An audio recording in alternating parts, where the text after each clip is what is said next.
चेतना को मुखाग्नि दिया गया और उसका अंतिम संस्कार किया गया। अब चेतना के जाने के बाद रवि बिल्कुल अकेला हो गया और वह दिन भर उदास रहता था। 2 महीना गुजर गया। अब रवि सदमे से थोड़ा बाहर आया। चेतना तो मुझे छोड़कर चली गई। दिमाग को तो मैं खुश रख लूंगा, लेकिन शरीर का क्या, इसे कैसे खुश रखूंगा? जेठ जी, अकेले अकेले किससे बात कर रहे हो? अरे डिम्पल, तुम कब आई? आओ बैठो। जेठ जी, आज आपको खुश देखकर बहुत अच्छा लगा। अब जो होना था वो तो हो गया। अब आप अच्छे से अपनी जिंदगी जियो। चलिए अब मैं चलती हूँ, अमन को टिफिन भी देना है। डिम्पल वहाँ से चली जाती है।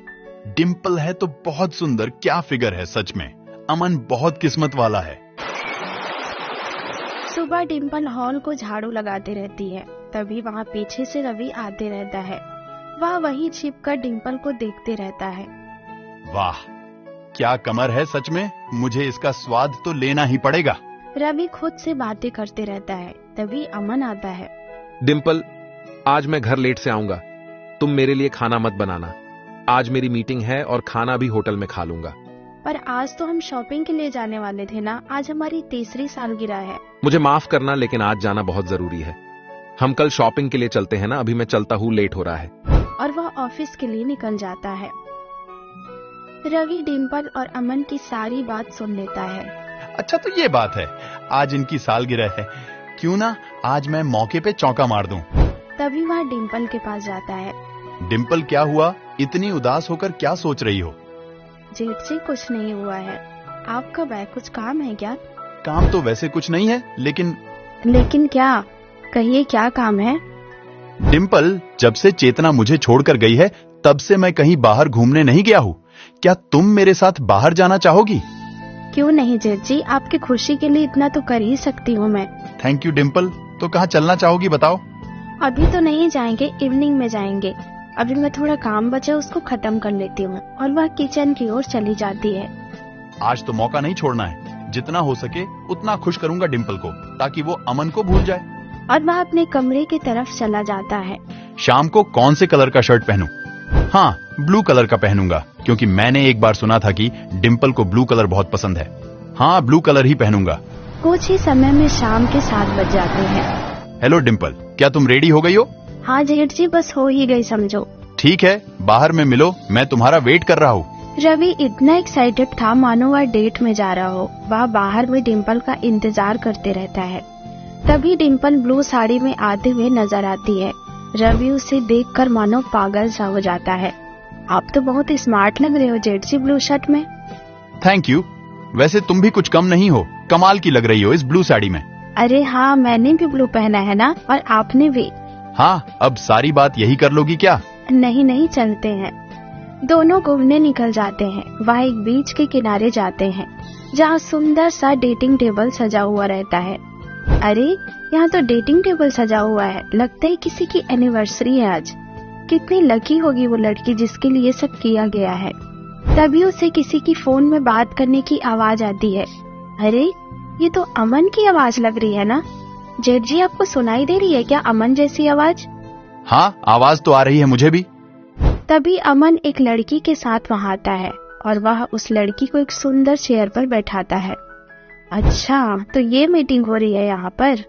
डिम्पल, तुम चलो यहाँ से, हम कहीं और चलते हैं। नहीं, मुझे देखने दीजिए कि आगे होता क्या है। और उसके आंखों से आंसू बहते रहते हैं। नहीं, तुम्हें कोई जरूरत नहीं है यहाँ रुकने की। चलो यहाँ से।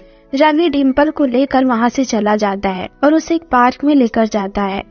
तुम रो मत, मैं हूँ ना। हम घूमने आए थे बाहर, और तुम ऐसे रोओगी तो हम कैसे घूमेंगे? बताओ तुम। जेठ जी, आपको पता है आज हमारी 3rd वेडिंग एनिवर्सरी है। मैंने अमन को कहा कि आज कहीं बाहर चलते हैं, लेकिन उसने ले जाने से मना कर दिया। और यहाँ आकर वो किसी और के साथ। मैं समझ रहा हूँ डिम्पल, तुम्हें बहुत बुरा लग रहा है, लेकिन तुमने ही मुझे कहा था ना कि जो होता है उसे भूलकर हमें अपनी लाइफ में अच्छे से खुशी से जीना चाहिए। हाँ, मैंने ये बात कही तो थी, लेकिन अभी मुझे कहीं घूमने का मन नहीं है, इसलिए मुझे आप प्लीज घर ले चलिए। ठीक है, तुम्हारी जैसी मर्जी, हम घर ही चलते हैं। और रवि डिम्पल को गाड़ी में बिठाकर घर की ओर निकल जाता है। डिम्पल घर पहुंचते ही अपने कमरे में चली जाती है और फूट फूट कर रोने लगती है। रात के 11 बज चुके थे, लेकिन अमन का कोई पता नहीं था। वह फोन भी नहीं उठा रहा था। तभी किसी की आने की आवाज आती है। तभी वह झट से अपने बिस्तर पर सोने का नाटक करती है। वह अमन ही रहता है सॉरी डिम्पल, आज मैं तुम्हें टाइम नहीं दे पाया, मुझे माफ करना। और फ्रेश होने बाथरूम में चला जाता है। टाइम कहाँ से दोगे? मेरा टाइम तो कहीं और ही दिया जा रहा है ना। अब देखो मैं क्या करती हूँ। और वह सो जाती है। सुबह के 9 बज चुके थे, लेकिन डिम्पल जानबूझकर बिस्तर से नहीं उठी थी। न उसने अमन के लिए नाश्ता बनाया था, न ही लंच बॉक्स। डिम्पल, मेरा लंच बॉक्स रेडी हो गया क्या? डिम्पल आवाज नहीं देती है। अमन कमरे में आकर देखता है तो वह सोई रहती है। अच्छा, तो मेरी डिम्पल सो रही है।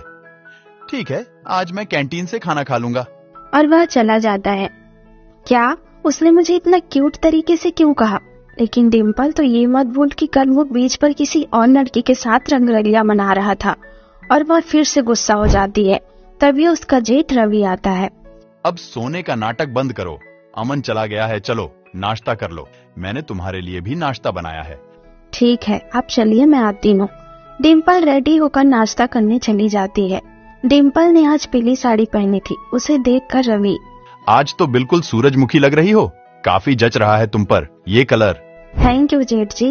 एक आप ही है जो मेरी हर वक्त तारीफ करते रहते हैं। हाँ तो क्यों ना करूं, तुम हो ही काबिले तारीफ। अब नाश्ता कर लो, वरना ठंडी हो जाएगी। दोनों नाश्ता करते हैं। तभी मेरे सर में इतना दर्द क्यों हो रहा है? ज्यादा दर्द हो रहा है क्या? मैं तुम्हारे सर का मसाज कर दूं? नहीं, मैं कल रात अच्छे से सोई नहीं हूँ, शायद इसलिए दर्द कर रहा है। आप चिंता मत करिए, मैं थोड़ा आराम कर लेती हूँ। और डिम्पल अपने कमरे में चली जाती है। तभी थोड़ी देर बाद रवि डिम्पल के कमरे में जाता है। इधर आओ और इस चेयर में बैठो, मैं तुम्हारा सर दबा देता। इसकी क्या जरूरत थी जेठ जी, मैं बस सोने ही वाली थी। हाँ ठीक है, तुम सो जाना पहले। इधर आओ, मैं तुम्हारा सर दबा देता हूँ। रवि बड़े प्यार से डिम्पल के सर को दबाता है। और फिर वह, डिम्पल, मैंने अदरक लहसुन का काढ़ा बनाया है, तुम ये पीकर सो जाओ। जेठ जी, इसकी क्या जरूरत थी, मैं ठीक हूँ। तुम पियो तो सही, फिर आराम कर लेना। डिम्पल सारा काढ़ा पी जाती है और वह बेहोश हो जाती है, क्योंकि रवि ने उसके काढ़ा में बेहोशी की दवा मिला दी थी। फिर रवि डिम्पल का फायदा उठाता है और फायदा उठाकर अपने कमरे में चला जाता है। डिम्पल गहरी नींद में थी।